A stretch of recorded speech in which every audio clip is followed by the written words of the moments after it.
25th century ago, when Aristotle, I'm now saying the guy who first used the categories, when Aristotle lived, I realized you call him Aristotle.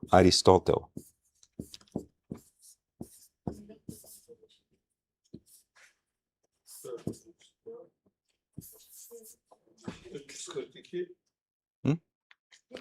25th century. What was the mathematics at that time? Did you read Plato instead? Plato. The dialogue Meno. Yes. Remember it? Can you say what was that? The servant of Meno was a boy, a slave, and Socrates claims that Meno knows how to calculate. He asked him questions. You remember that? If I write a circle, if I put a line, how many circles there are? None. If I write this, how many figures you see? 4. What is half of the circle? This and that. If we put this, how many? So he asked these questions. And the materialized answers is pure mathematics from today's point of view. Mathematics is logic. What Peirce is teaching us is logical mathematics. In fact, formal logical mathematics. So 25 centuries ago, and even before that, the Pythagoreans, by this method, invented the P calculus, P. You know? 3, whatever it is. How? By simple observation, like by Meno. They measured and they talk about these measurements. This is so, and this is so, and this is so. And the result of this talk are the numbers. The numbers are abstractions. We are talking about abstractions. The most abstracted science is mathematics, and Peirce puts mathematics in the beginning of all sciences. Mathematics is, I will show you the classification. The Peirce's classification starts by mathematics. So you're right. Mathematics is almost similar everywhere, although not completely. I've seen the way some Thailand's young people are calculating differs than by us, but the results are the same. It is much faster than we do it because they invented some way which is again a logic way to skip something. And that's the same thing which we are doing with the good philosophy. We skip a large part of talking. Instead, we substitute it with numbers or with something else, in Peirce, with science. This was a very good question because it gave me another option to explain Peirce's philosophy. Music is also understandable everywhere. However, you have to be trained your ear in order to understand and in order to say this is good music, because good music for a professional musician is not the same as for us. There are people who like very simple music, and when they listen to classical music, to opera, to symphony, they say, oh, this is crap, and vice versa. Is that true? Yes.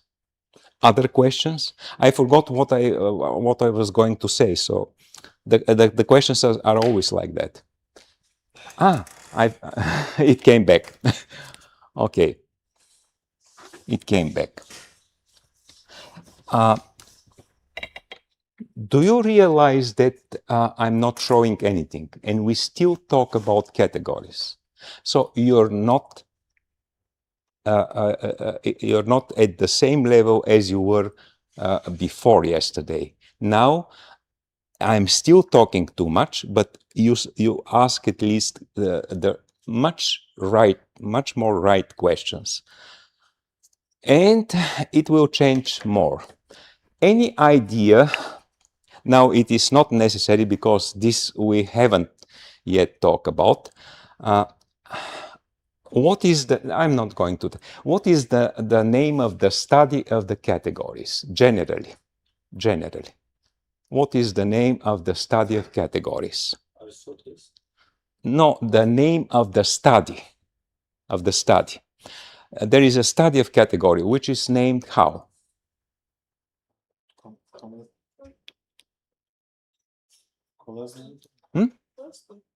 No, this is the categories, but the study, the discipline which studies categories, how is it called? Logic. Close, but not.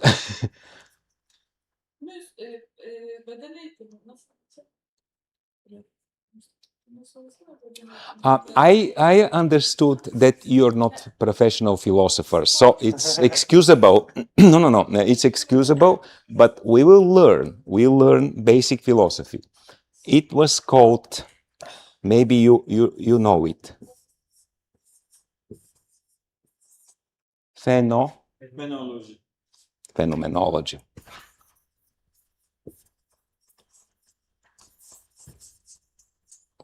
A study which studies how we approach phenomenon. And what is phenomenon? The thing. Each thing in the world is called, the abstraction name of it. We are not approaching the thing which is real, necessarily saying we are going to study what the chair is. We say we are going to study what a phenomenon is, because phenomenon is part of reality. And philosophers are studying our relations to reality. So this is phenomenon. Light is phenomenon which disappears from time to time. We are phenomenon. Is it phenomenology? Search essence of things. Yes, phenomenology. Who used it most among the contemporary philosophers? You may exactly Edmund Husserl, but But you are a teacher, Hoja. You should not answer. Edmund Husserl. The student should answer. He's the first, but most important phenomenologist among philosophers is who? Who? David who? No, who is? Hume did not use it before Edmund Husserl. Nobody used it. Phenomenology. Who is the most important? Aristotle is long ago. Edmund Husserl is 19th century. Okay. Is it Peirce? No. Hegel. Phenomenology of spirit. That's his main book. Hegel. The study of categories is called phenomenology. So one of the most important contribution of Charles Peirce is his phenomenology. So his study of categories. And he liked Hegel, but he dislikes Hegel because he said Hegel was not a mathematician. In German universities, generally in this time, mathematics was not very popular. So Hegel was not a mathematician. Husserl was kind of mathematician. Mathematics came later on to be beneath every knowledge. So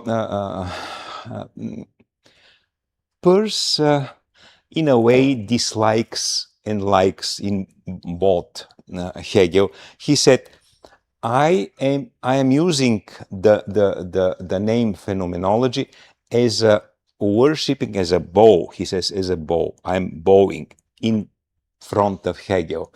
However, later in his mature years, he changed the name phenomenology in something which I don't expect you to know because it's a special term.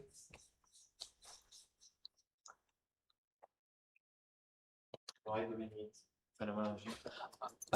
I will answer after that. And the name is phaneroscopy. Phaneroscopy. This is the name of phenomenology, but used from Peirce. That is the difference with Hegel. In his late years, he used phaneroscopy. Why we need... that's the general question at all. The general question, why we need this? Why are we here? Why? Why? See, any religion starts with this question. Who am I? Why am I here? Where am I coming from? And you're asking, why do we need this question? We could be like the Indians in the jungle, kicking off the computer, and it could be the last model. Computer, they can serve them, find food easier. When did we start to have knowledge at all? When the knowledge starts to think itself. When knowledge starts to think for itself. And then it starts to classify knowledge because it was enough knowledge in the world, in the universe, which needed to be classified, observed, and studied. Is it like a God that Aristotle was defined? Is it like a God that Aristotle was defined? Aristotle was what? Defined the God. Aha. No, Aristotle did not define the God because he was many centuries before God. Instead, he used the word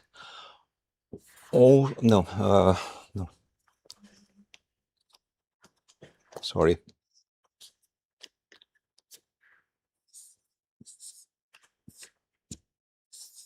Ousia. Ousia means substance. And from this substance, the Christian theologian made the God to be.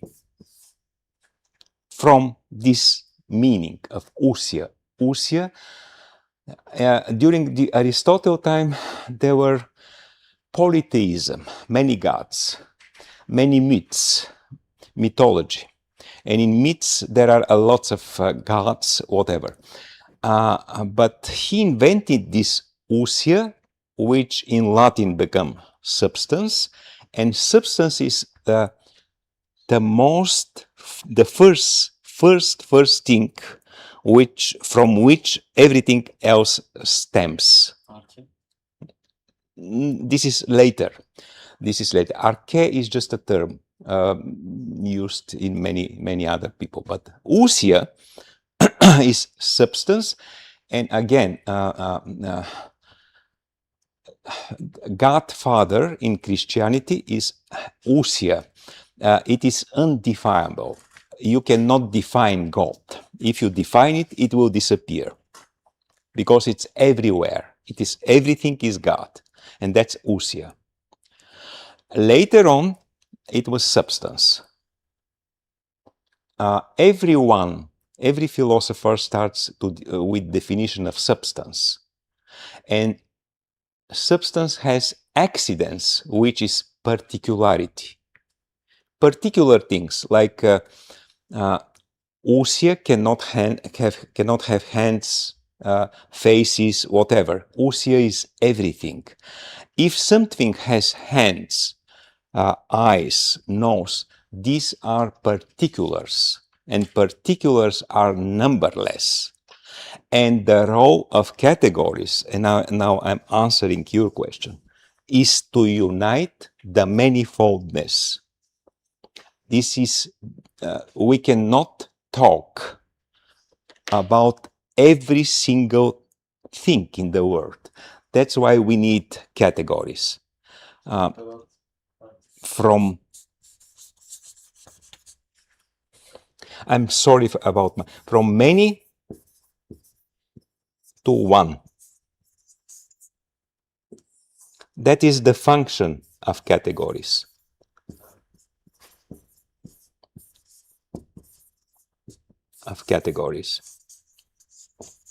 They has to unite.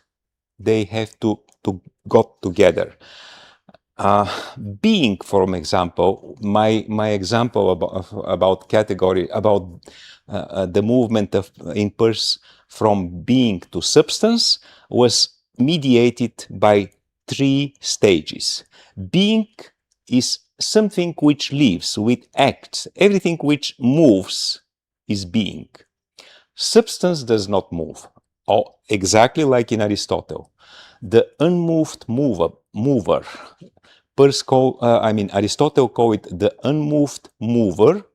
This is the pre-image of God, of Christian God and Islamic God and any God, who is one thing. All things, all movements, all lives starts, irradiates from this unmoved mover. It is substance and it does not move. Everything which moves is there. So we are using categories similarly, from something which is more general to something which is many to something which is more general. If you think in your lives, everyday lives, you do absolutely the same. Even the words, the common words. If you say chair, this is not this particular chair. You mean all the chairs in the world. If you say table, you mean the table in the world. If you say table in any languages in the world, every people who belong to this language group will understand you. Similarly with the categories, it gets together the manifoldness. Can you please repeat my last sentence? No, not in Turkish. You repeat it in English. Okay. Because you asked me question, and I gave you the answer. Like my surname. My surname is, I have my surname because I ask you to repeat my last sentence. My last sentence. Remember it? Can you repeat that, please? No. That was a test. You are not listening carefully. You're not listening to me carefully. And that's bad. You're fired. I forgot my last sentence because, like any genius, I'm remembering only what I've said, I'm saying in the moment. But the role, the function of categories is to unite the manifoldness to one, to something which is less so manifold. Otherwise, we'll be lost in the manifoldness. Categories are classifying, ordering, and making the world better place to live, so to say. If you wake up early in the morning, you have the wake impression of what your tasks for the day are. You have to go to bring the car to a service, you have to make your shopping, you have to drink coffee, probably not in this order. Then slow by slow, yavaş, everything is becoming clear in your mind. The clear thoughts make you happier. What is the name of the main essay of Charles Peirce? How to make our ideas clear. That's how the title of his main of one of his essays. He said that there are three types of clearness of the ideas, three types. But we will go about this later on again. So categories are fundaments, most fundamental things which unite the many things around us to something which is observable and doable. Without using the name category, we are categorizing all the time, or every time we are thinking of something. The problem with thinking of something is that we don't really think. And I'm going to prove this not now, later on, that the thinking of thinking is not privileged to work even for philosophers. A human being agrees to think about thinking with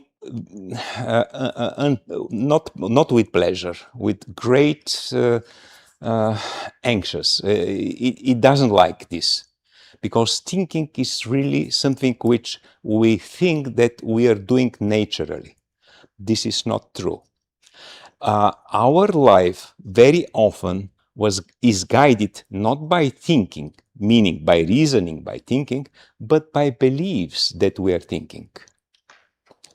We believe we are thinking, and fixation of belief is another essay by Peirce, which I recommend to you.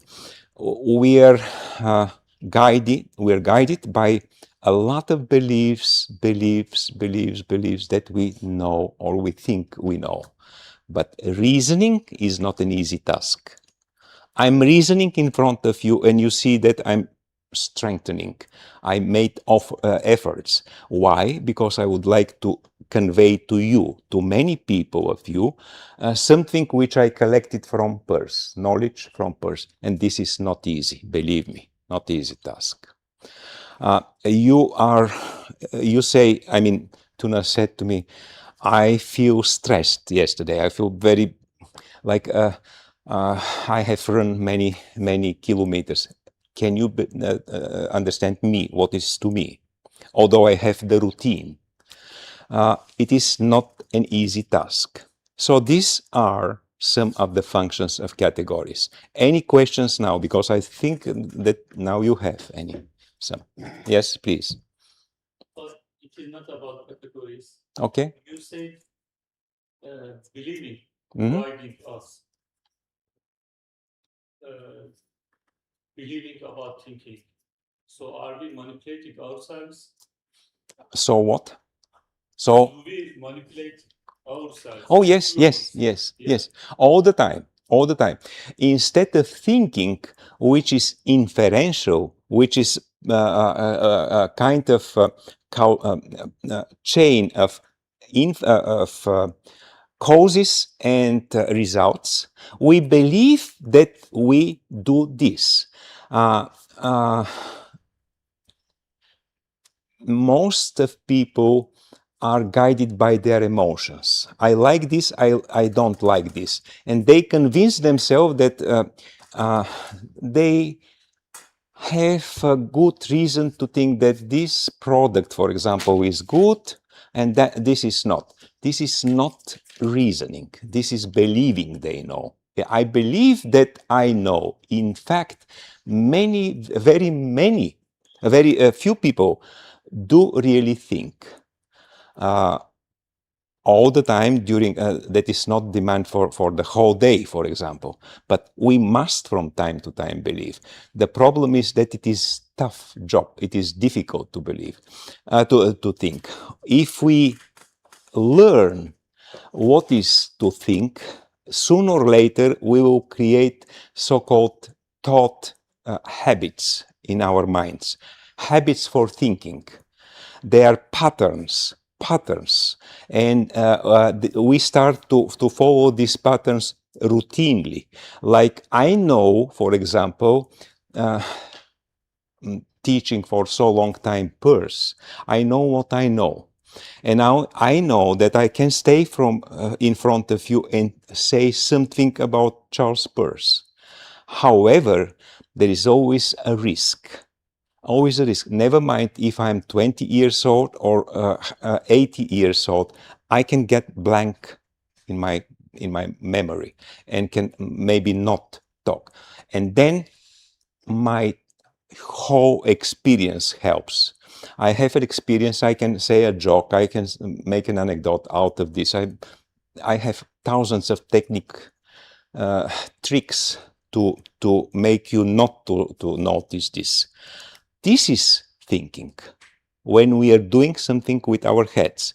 But most of the people, maybe all of the people, do not understand that they must reason, make inferences from cause, from something which we have a primary think example, to what consequences will be and whatever, and then finished by a conclusion. Most of the people are guided by emotion, feelings, pure feelings or pure emotions, not by thinking. And because it's the time is advancing, I am going to show you something from yesterday's talks, and in the afternoon we are going to talk about something which is even more difficult. The topic generally will be how a cognitive act starts, how we start to know. All of us, we are knowing when we are observing, when we need something, but how do we know? How do we know how the process goes on from what? How does it start from? What, with what it starts? You remember that we shown yesterday a short movie. Can somebody tell me what was the conclusion when we saw the movie? What we explain with this movie? And this is the last thing, the last issue we will finish today. Do you remember what did we say as a result of showing the movie, the video?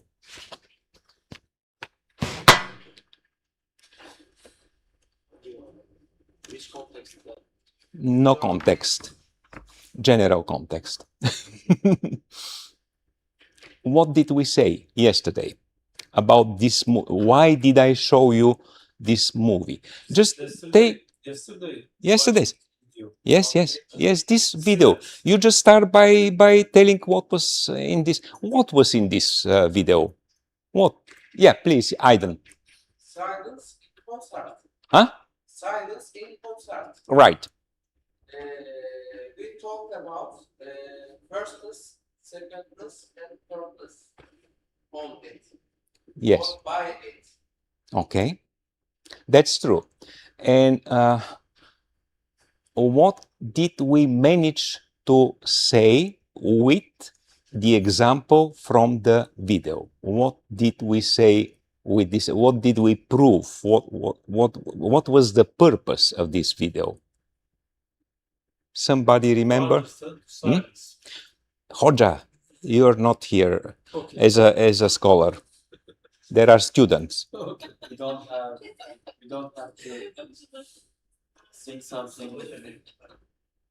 We don't have? We don't have to sing something in order to create music. In general. Okay, good start. What else? Can you say something about the video? Yes.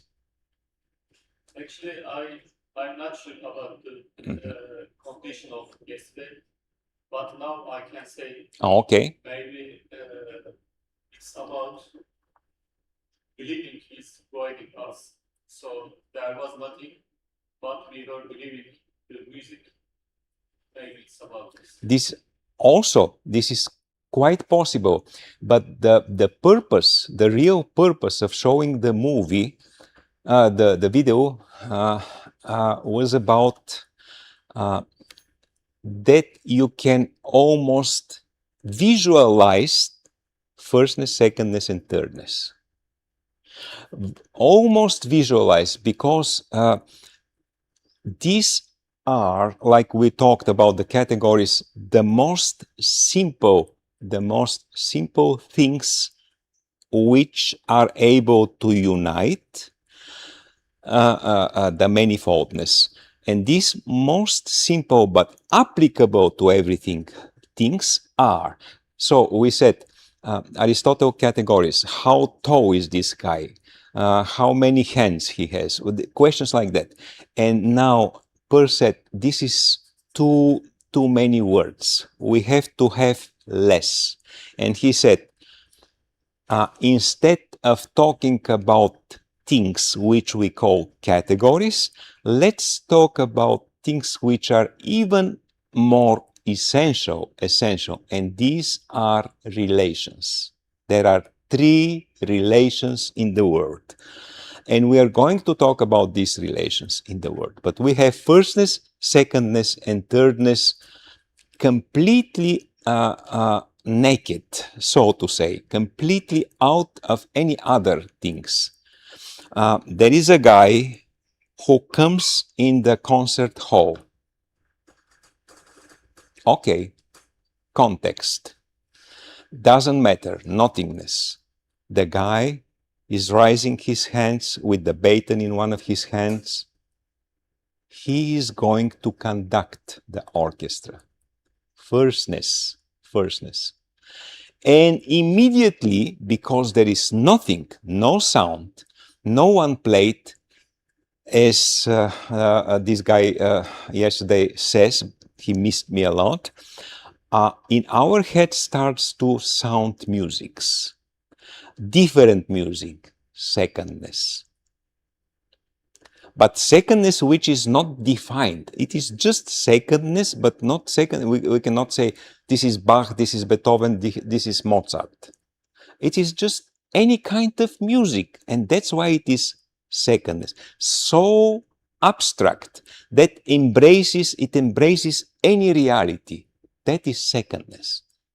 And then the concert, so to say, finishes. Everybody starts to move and said, okay, thanks. Thirdness. We know that in anyone's heads there were music which now finished. Thirdness. He or she can interpret it endlessly. That was the purpose of this video, to show you the work of firstness, secondness, and thirdness as it is. Very rare possibilities. Very rare. It was almost laboratorial experiment. And you see here something in this first frame slide, which is called EISAPS. This is the name of our institute. Mustafa is also a member of it, which we created in Bulgaria for now, but we have many foreign members as well. It is International Institute for Studying of American Philosophy and Semiotics. This is the abbreviation. I'm in the role of founder of this institute. And so, by the way, 5 minutes. By the way, we have 5 minutes. Okay, sure. So we are repeating now yesterday's talk, but not only as something which is unknown, but since we talk today, we are repeating now on a new level. American Gilded Age, re-examining the foundations. These are words of Charles Peirce. He sees his task to re-examine the old philosopher categories, starting from Aristotle. You may read it, Aristotle, then Kant, whatever, and at the end he said that the first step towards creating the new categories should be that to find very simple concept applicable to every subject, and then you see this CP11. CP meaning collected papers, volume first, paragraph first. And unshakable foundations, unshakable. The most fundamental concept. Charles Peirce called his categories universal concepts from the very beginning of his career. Universal. They are valid in every possible world. Universal. And these are not words, but relations. If you remember the word relations, you already have grasped something from Peirce's philosophy. Why we need categories? The question of tuna. Yesterday we said something. Sources of Peirce, the Pythagorean, these philosophers, old Pythagoreans, and I am showing this because this is his original handwriting, Peirce's handwriting.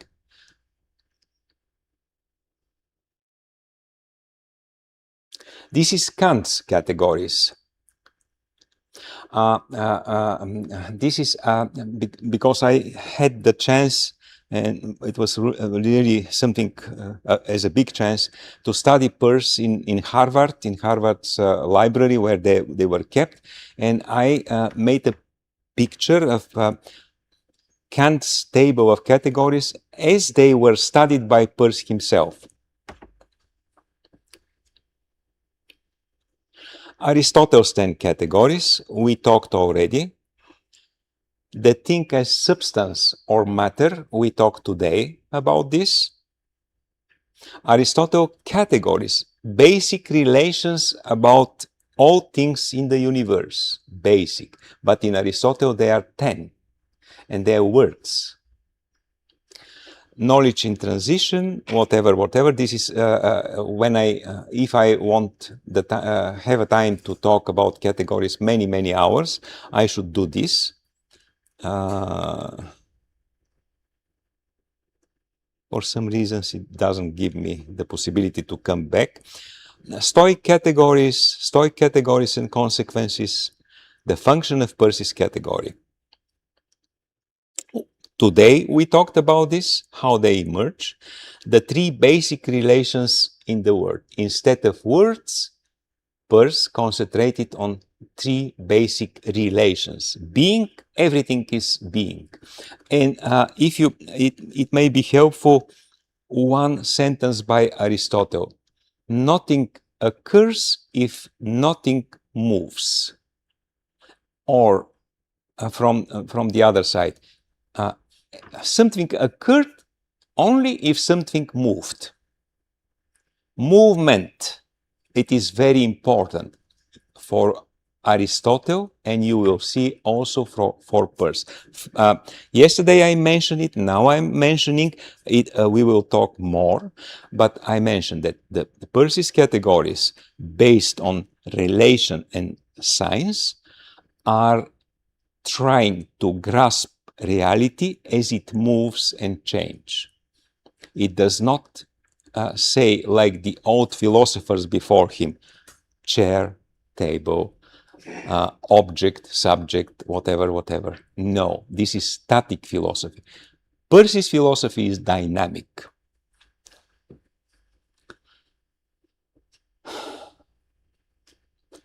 Universal conceptions and categories. Universal conceptions are categories for Peirce. This is from his early philosophy. Conception on and representation. Firstness, secondness, and thirdness are also representing relations. The three conceptions, quality, relation, function as intermediate categories. This is not important now, for now. Peirce's experiments with category before the new, Peirce's experience, the earliest experience of Peirce's categories when he was a guy of 22 years old. He experimented with these things. And he experiments with the categories as grammatical persons. First person, second person, third. But what he noticed that in second person, if it is abstracted, there are actually one more I. In you, there is an I which observes you. Which observes actually, as he said, which observes the first I, because our thinking process goes on as a dialogue, as a permanent dialogue between me and me. It is not monologue. We don't know, human beings, we don't know the monologue as something which we know. We know what? We know something from the outside reality. So we say to each other, this is chair, this is table, and somebody inside of us agrees or disagrees. That's why in second person there is another I. And the same as a manuscript, personal handwriting by Peirce. The many faces of I, the same, the Tao idea, early thought of categories, the earliest germ of geniality, the ness principle, we mentioned it, the reduction thesis is not important now. Categories conceptualizing, we are still going to talk about this. The phenomenology to phaneroscopy. Phenomenology is in Husserl and Hegel. Phaneroscopy is just Peirce.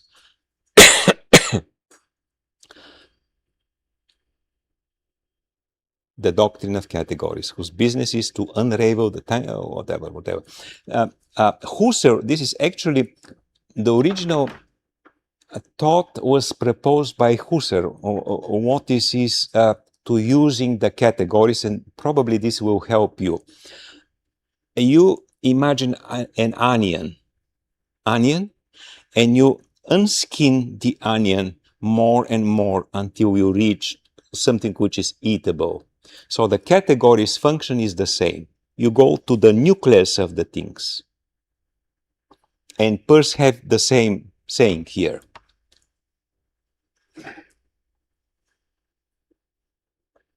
The phaneron, the object under observation, we mentioned it today.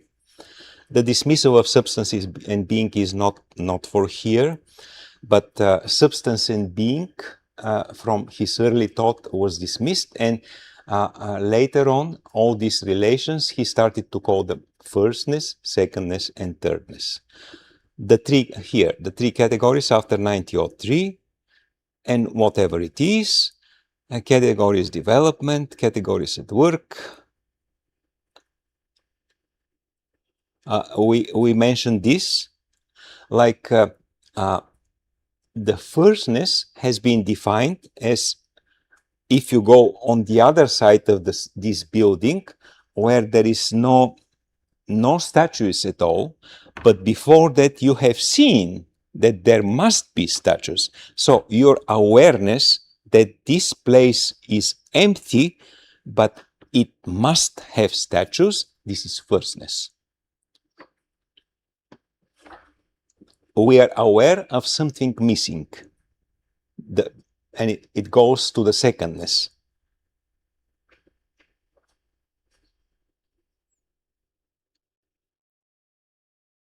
Pickwin sense of secondness, we explained it much better with the video, but here it is explained by Peirce. Peirce did not have John Cage's video. So he explained it with Pickwin sense of just talking because of talking.